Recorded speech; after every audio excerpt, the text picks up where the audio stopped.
Namaskar. I am Dr. Narinia Avinash Wagmare, working as a assistant professor at the Maharashtra Vidyapit. Today, our topic is related to capitalism,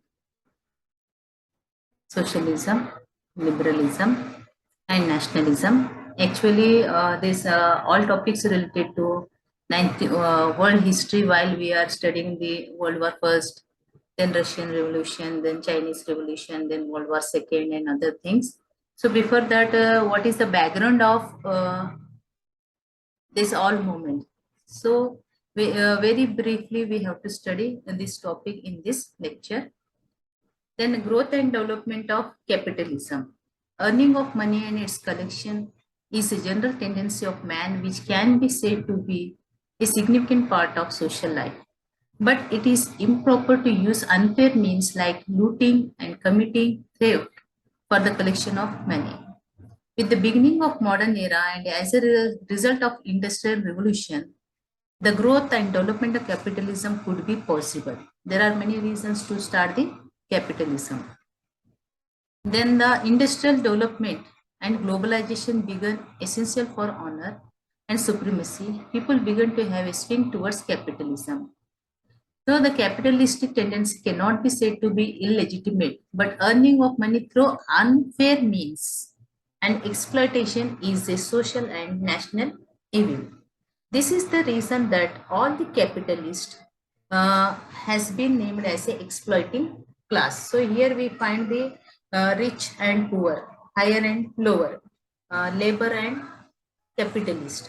So capitalism a good thing, but exploiting the labors, that is a wrong thing. We have to find in these things. Then what were the characteristics of capitalism?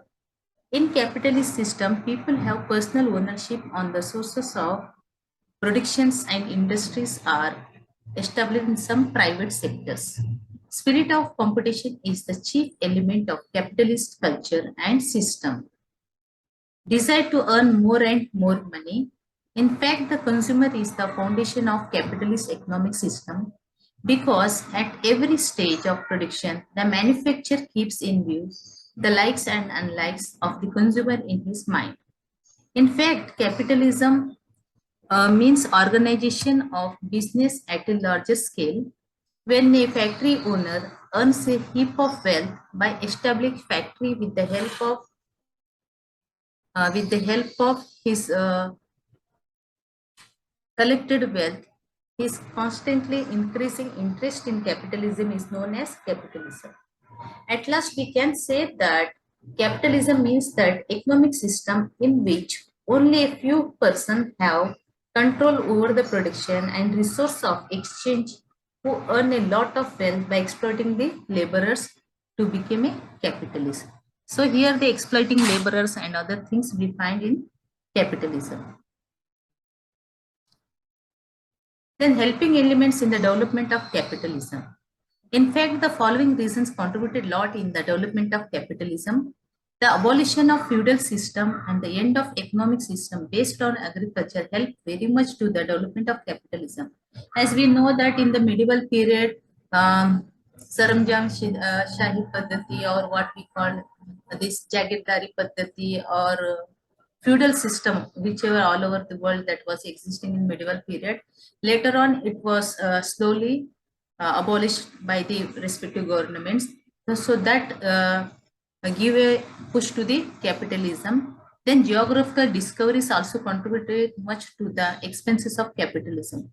Besides geographical discoveries, while we are studying the geography, the discovery of America, the discovery of other places, with the help of new routes as well as individuals also started to discover new place for whatever production they want to sell those things to other countries. This is also one more reason to promotion of the capitalism.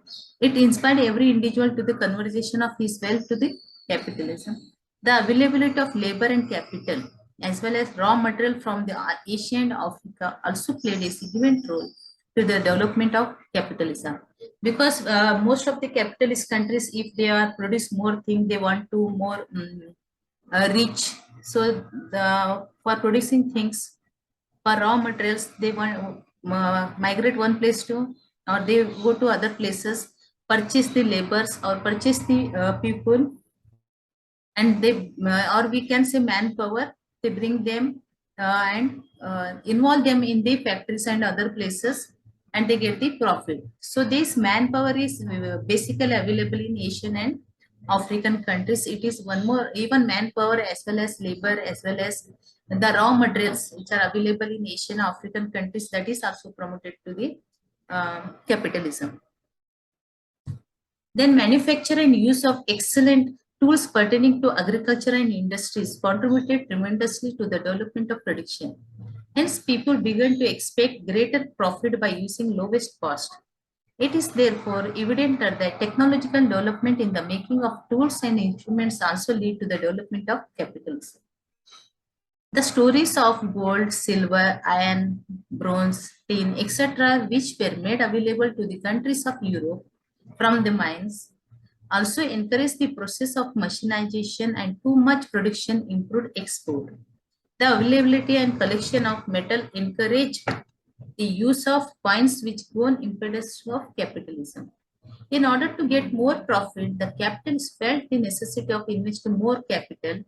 Hence, the wealthy merchants formed their joint companies, which came to be known as joint capital companies. So, after available of uh, what we say, more production started, then manpower is available, labor is available, then various facility, even stones, stores of gold, silver, and bronze is also available. Now the people started more and more production. For that also they wanted to for export things also started later on. Even they started their own groups. They called that one as a joint capital companies. All the members of such company distributed the capital according to the average of their share. British East India Company and Dutch East India Company, which were established in 1600 and 1602 respectively, are the living live examples of joint companies.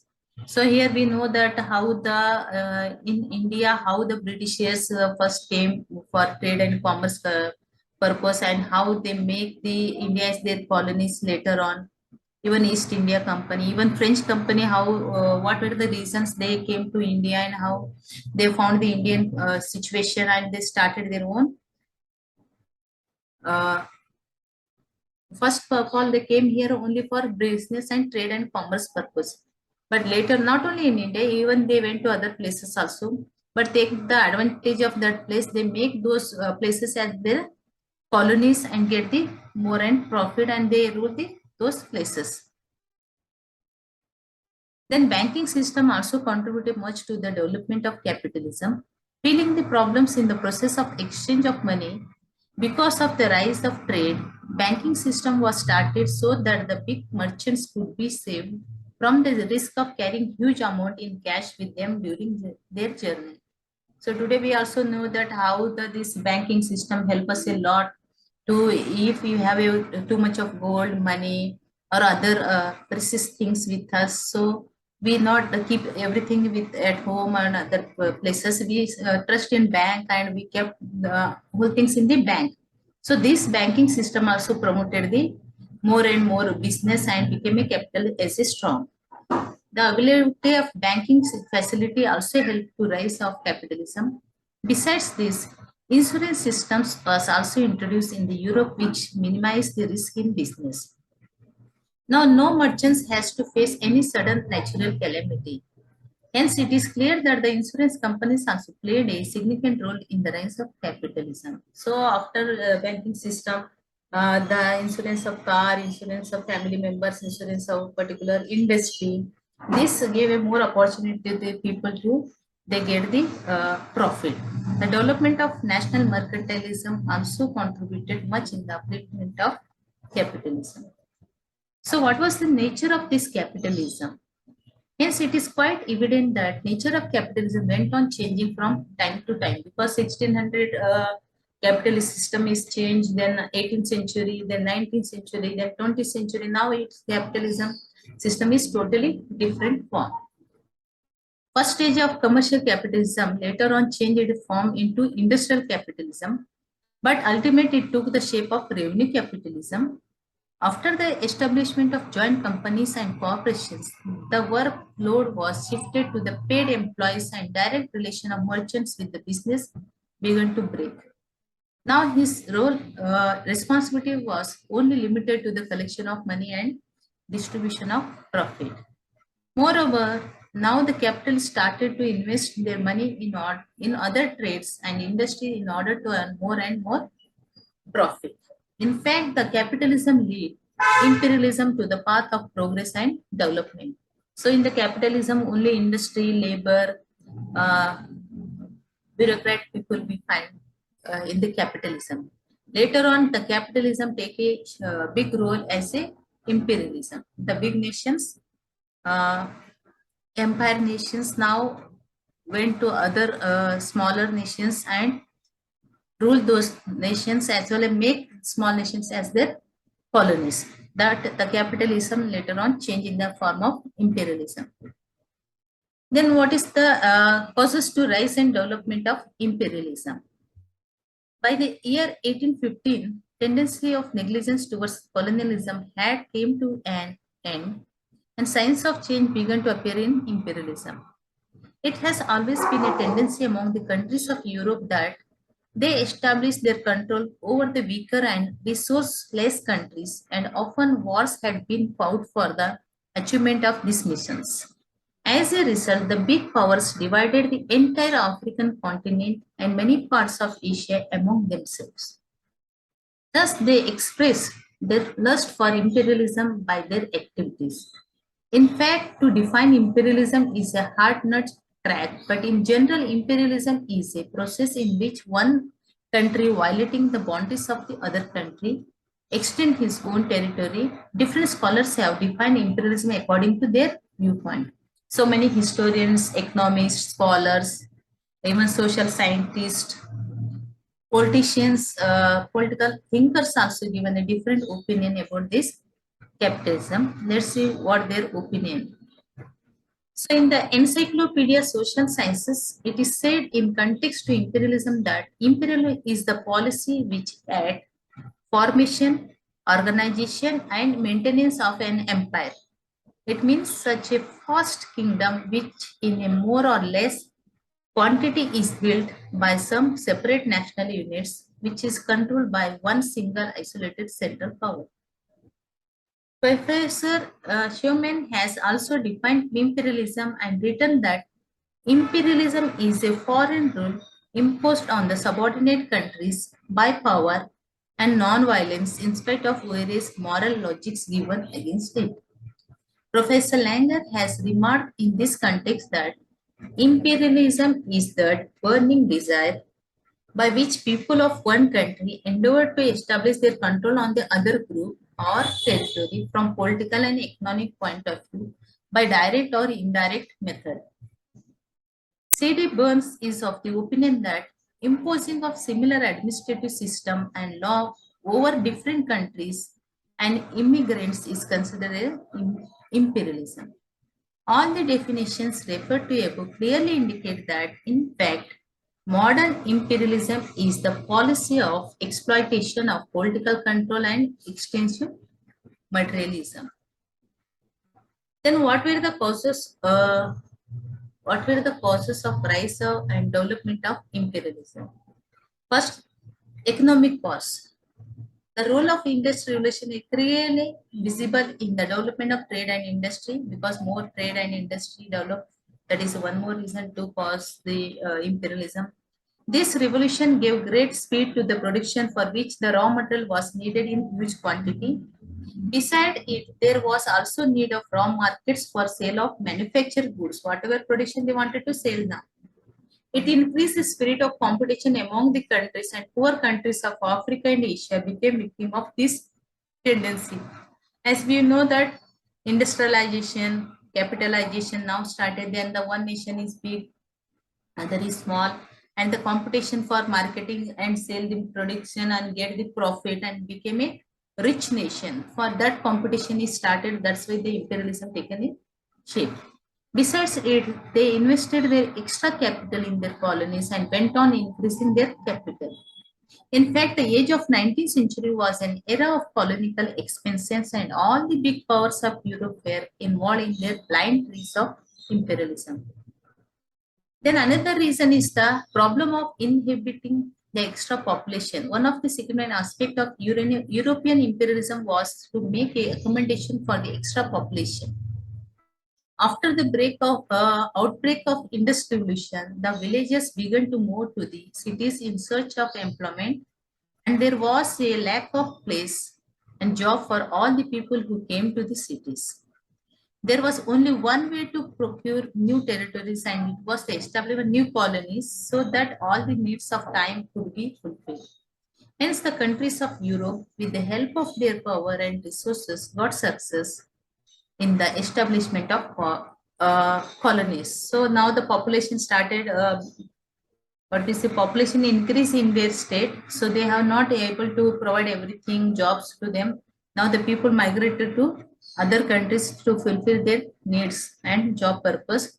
So here the one more reason to imperialism as well as make the other nations as their colonies. Then improvement in the means of transportation. Improvement in the means of transportation also contributed much in the development of imperialism. The raw material and the manufactured goods of European nations could be sent from one country to other easily because of improvement in the means of communication.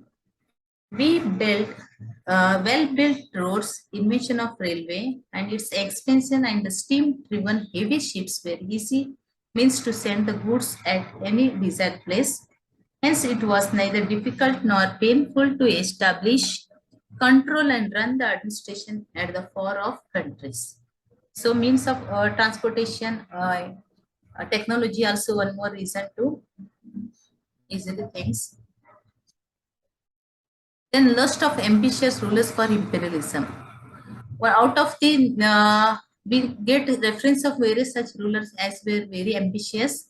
In the history, if you take the example of name of the Alexander the Great, in India, Ashoka the Great, Julius Caesar, Mussolini, Hitler, Alauddin Khilji, and the Mughal rulers made imperialism the basis of the fulfillment of their ambitions. The great rulers always desired to be called Chakravarti. It also highlights their lust for imperialism to expand more and more territories. That is also one more reason. The Chakravarti rulers had many subordinate rulers also. Hence, the lust for the expansion also proved very helpful to the development of imperialism. Then militant nationalism, gradually feeling of militant nationalism took turn and change into militant nationalism. Most of the countries were involved in their own selfish ends.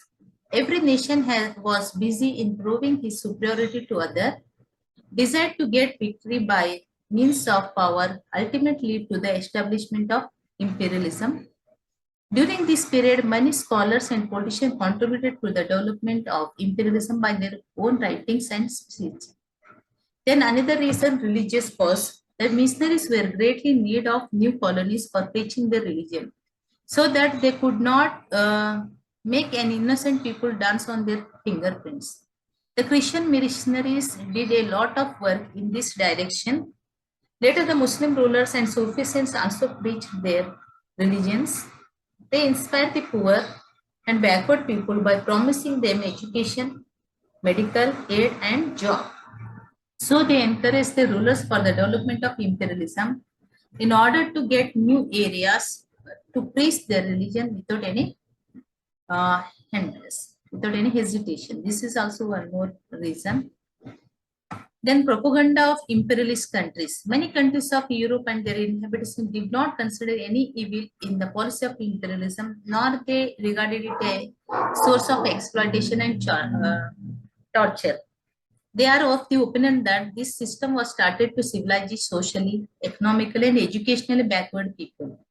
But this kind of propaganda was wrong. Undoubtedly, it is true that scholars like Julius Ferry pointed out that the civilized countries should make efforts to educate and develop their backward and uneducated people. He has named this responsibility as a white man's burden. There is no more show and less reality in this saying. So here, saying is that the white people who are Europeans, Western people, they think that it is their duty to civilize the Asian, African, as well as Southeast Asian people, those who are black or colorful people. So this is also propagating among the other nations. In fact, it was joint interview of the rulers and the missionaries, and in its background, the mission of fulfillment of their selfish end was hidden. Their mission is convert the more and more this African Asian countries people into Christianity, but saying is different one. Thus, imperialism was not meant for the good of people; it was completely in the interest of the rulers.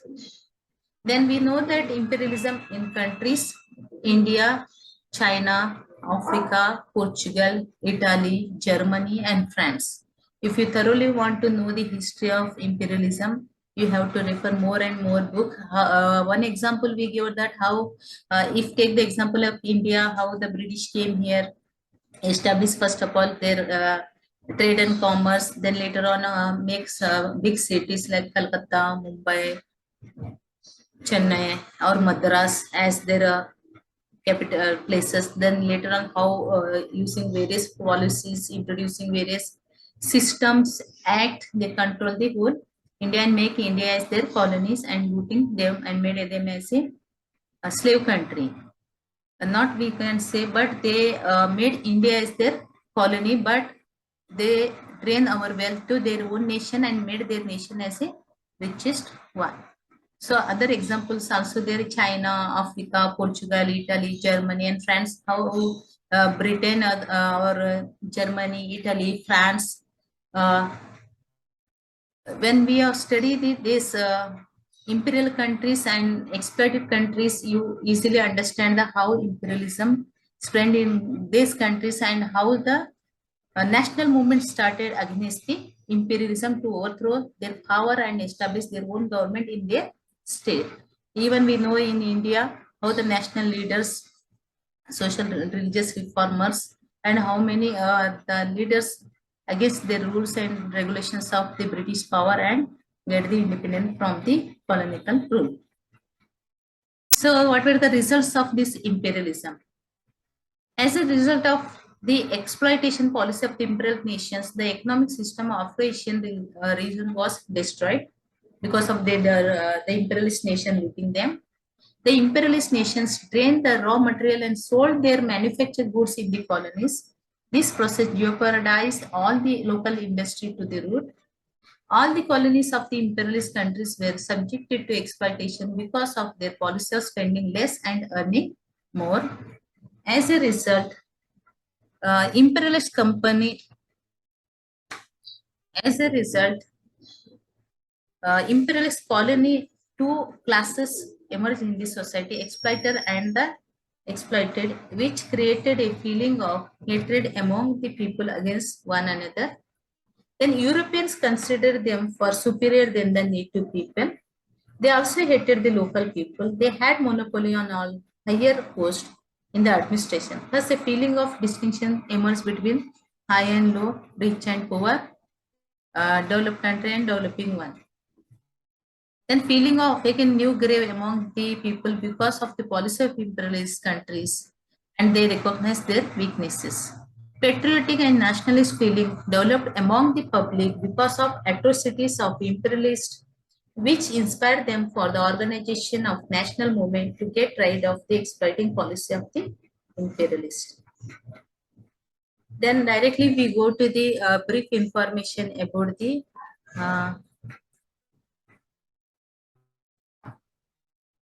liberalism and socialism. Feeling of liberalism, socialism, and nationalism are attached to one another in one or other form, and all the three have their own significance in different space. This is the reason that is necessary for the students of history that he must know the rise and development in the world so that he could study and think about them deeply. But in this lecture, we only highlighted those things. Then what were the reasons of development of liberalism? Some scholars are opinion that almost all the modern thoughts liberalism is the most ancient one. Some historians consider it synonym of progress and change, but it is not the right notion. There was science of liberalism in Europe in the 18th century, the basis of which was the principle of personal independence. The philosophers and the thinkers of French Revolution of 1789 can be said to be the originator of this thought, but it does not mean that we do not get any reference of this thought before this. The fact in this that the feeling of liberalism remained present between 16th and 20th century in one or other form. But later on, as a result of the expenses of industrial revolutions, capitalism and the circumstances that emerged because of the development of imperialism, the revolution which occurred in the field of thinking, it made significant contribution providing the momentum of liberalism. Then what is the meaning of liberalism? Various scholars given a different opinion about liberalism. Lusky mentioned that there is less expression of greed than temperament in liberalism. One of the prominent scholars has also written in context with liberalism that liberalism is not a definite thought but a historical tendency expressed in some countries in a certain period. McGowan has also written that as a principle, liberalism is a mixture of separate elements. Out of the two, one is democracy and another one is individualism. Hence, it is evident that there has always been a separate viewpoint towards the liberalism of scholars, and every one of them had endeavored to give definition of it according to his own method. Then what were the principles of this liberalism? The principles of liberalism are chiefly political. It have five elements: constitutional autocracy, equality before law, supremacy of public, religious toleration, and nationalism. Then what were the principles of liberalism? Here the first thing is faith in logic. Main basis of liberal thinking is faith in human logic. In this 17th century and 18th century, the scholars, philosophers like Thomas Paine, John Locke, stress on thought rather than weapons on the basic of logic. May own heart is my church. These words of him were a great warning for the conservatives. It is therefore clear that liberals used to give priority to your logic than the blind belief. Then it is also opposition of traditions. The liberals did not accept any such thought and principles as could not be essayed by wisdom. However ancient it may be, the liberals believe that the traditions and principles can be opposed if it is necessary, but liberalism not against the established system unnecessarily. They are modern thinkers. Then importance of individual has given great importance in the liberalism, and it has also seen the basis of this thought. The intellectual, spiritual, and material development man is more significant. So in liberalism, man is a and society as well as state are only means. So given importance to individual person. Selfish formation of society. According to liberals, the nature of state and society is artificial instead of materialistic. It has been organized on the basis of selfishness. Man is complete in himself, so he must have liberty to make changes and amendments in the artificial structure of the state. The society according to his own need. Then faith in the humanity, human liberty also. The liberals thinking man is born free, hence liberty is his birthright. This is the reason that the followers of liberalism are not in favor of any restriction and supported every kind of, they are a supporter of every liberty. Then religious toleration and secularism. In the different countries of Europe, one or the other religion enjoyed supremacy, but liberals were in favor of secularism. All are equal without considering caste, community, and sex. The same was the attitude of philosophers of the time, like French Revolution.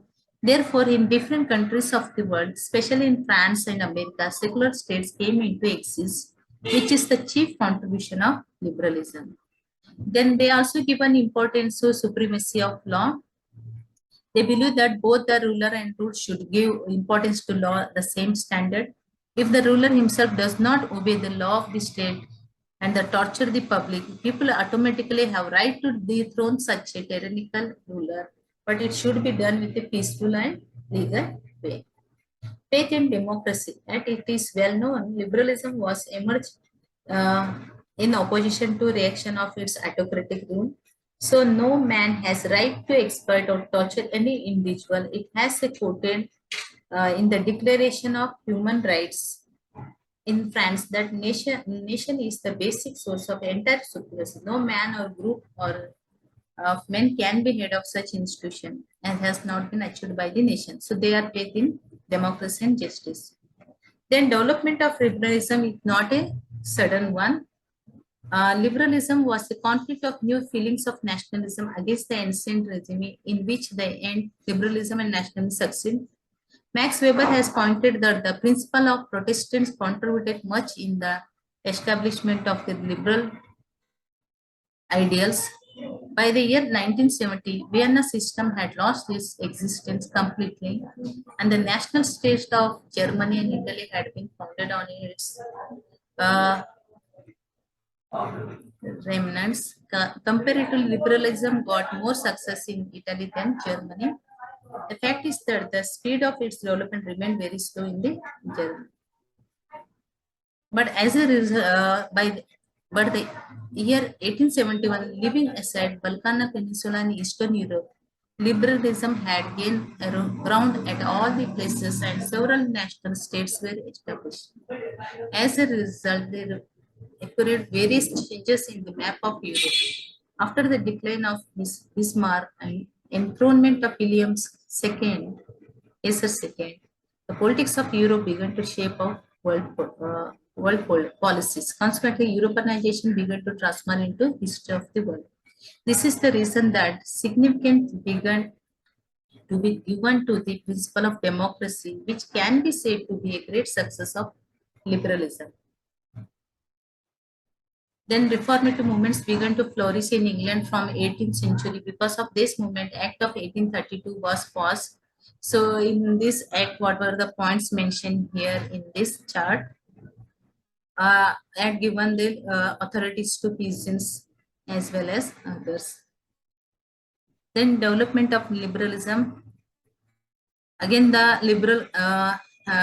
third Reform Act was introduced in 1884 in England, and how this act given importance to victory of the democracy as well as given importance to people.